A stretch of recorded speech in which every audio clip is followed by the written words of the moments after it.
নমস্কার, আশা করি সবাই ভালো আছেন। আমি সুরজিৎ মিত্র, আমার না বলা কথার নতুন ব্লগে আপনাদের স্বাগত জানাচ্ছি। এই 2025 সালে পশ্চিমবাংলার বুকে একটা নতুন রাজনৈতিক দলের আত্মপ্রকাশ ঘটল। দলটার নাম হচ্ছে তেজস জনকল্যাণ পার্টি। নামটা একটু পশ্চিমী ধরনের, কিন্তু তারা বলছে যে তারা বাঙালি মধ্যবিত্তের পার্টি।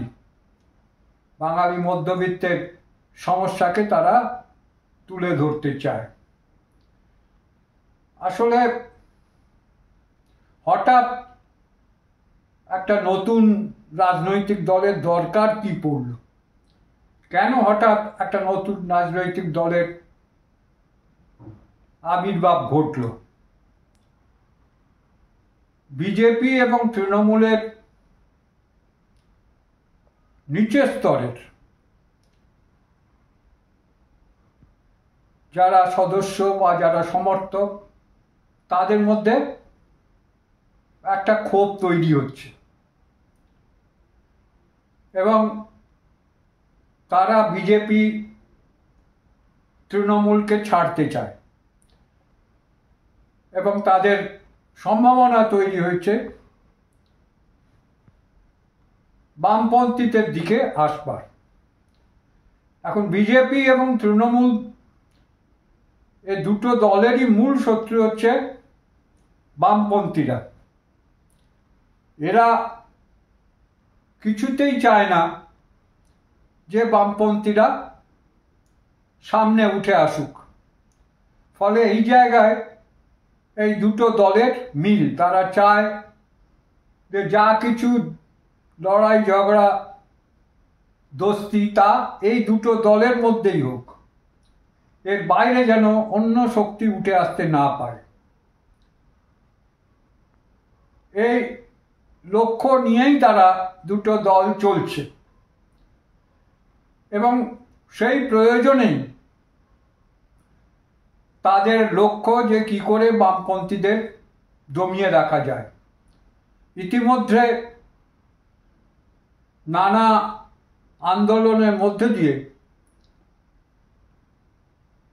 বিশেষ করে এই আরজিকর কাণ্ডের পরে যে আন্দোলন, এই আন্দোলনের মধ্যে দিয়ে মধ্যবিত্তদের একটা বড় অংশ কিন্তু ক্রমশ বামপন্থীদের দিকে ঝুঁকছে।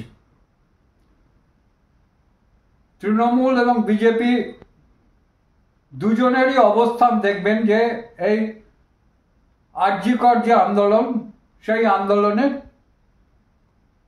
বিরোধিতা করা। প্রথম থেকে তো তৃণমূল করছিল, বিজেপি প্রথমে চেষ্টা করেছিল সেই আন্দোলনটা নিজেদের কুক্ষিগত করতে।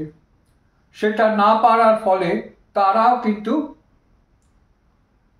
এই আন্দোলনের বিরোধিতা আরম্ভ করে।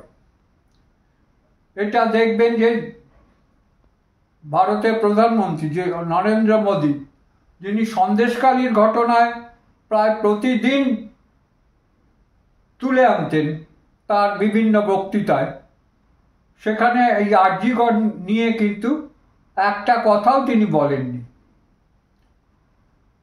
এই যে মধ্যবিত্তের অংশ একটা সামনে উঠে আসছে, সেটা যারা বামপন্থীদের সমর্থন দিতে আরম্ভ করেছে, এইটা এই দুটো দলের ক্ষেত্রেই আশঙ্কার কারণ হয়ে উঠেছে। এবং তারা যেটা মনে করছে যে এটাকে ঠেকাতে না পারলে বামপন্থীরা হয়তো 2026 সালে একটা ভালো অবস্থার মধ্যে দিয়ে আসবে। বামপন্থীদের মধ্যে দুর্বলতা হচ্ছে যে তাদের মধ্যবিত্ত অংশের সমর্থন থাকলেও এবং তাদের যারা নতুন সদস্য আসছে বা তরুণ মুখ যারা আসছে, তারা সবাই মূলত ছাত্র যুব থেকে, এবং একটা শিক্ষিত সমাজের মধ্যে থেকে আসছে। কিন্তু বামপন্থীদের যে মূল শক্তি অর্থাৎ শ্রমিক, কৃষক, ক্ষেত মজুর, এই জায়গা থেকে কিন্তু তাদের নেতৃত্ব সেভাবে উঠে আসছে না। ফলে বামপন্থীরা হয়তো আগামী দিনে একটা শ্রমিক, কৃষক, ক্ষেত মজুরদের নিয়ে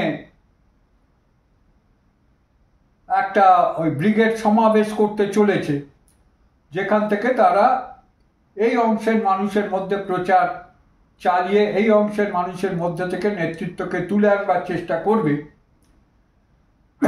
এটা তাদের করতেই হবে, না করতে পারলে এই 26-এর নির্বাচনে তারা সেভাবে ছাপ ফেলতে পারবে না। এই জায়গাটাকে দেখেই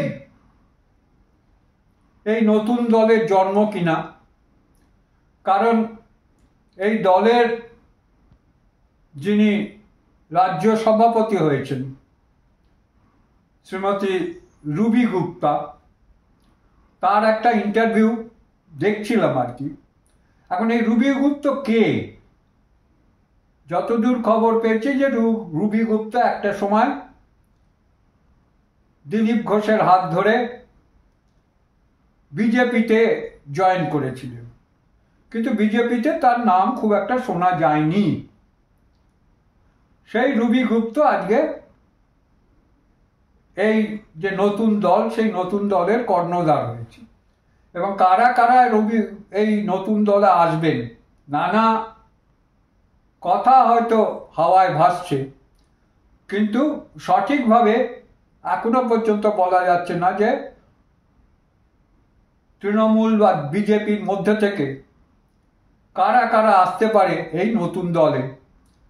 অর্থাৎ এদের এই দলের যে সাংবাদিক সম্মেলন হলো আর কি, রুবি গুপ্তা যিনি একটা ইন্টারভিউ দিলেন, সেই ইন্টারভিউয়ে যেটা দেখলাম যে তার ইন্টারভিউয়ের বেশিরভাগ অংশটাই তিনি ব্যয় করলেন বামপন্থী তথা সিপিআইএম এর বিরুদ্ধে, এবং বারবার জোর দেবার চেষ্টা করলেন যে এই মধ্যবিত্ত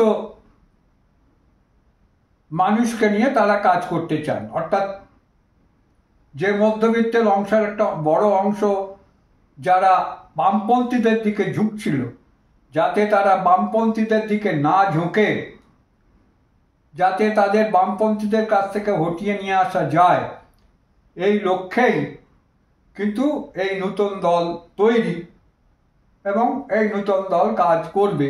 বামপন্থীদের এ বিষয়ে সতর্ক থাকতে হবে। আমার তো ধারণা যে বামপন্থীদের হটানোর জন্যেই এই নতুন দল এই 2025 সালে আত্মপ্রকাশ করল। আপনাদের মতামতের অপেক্ষায় রইলাম।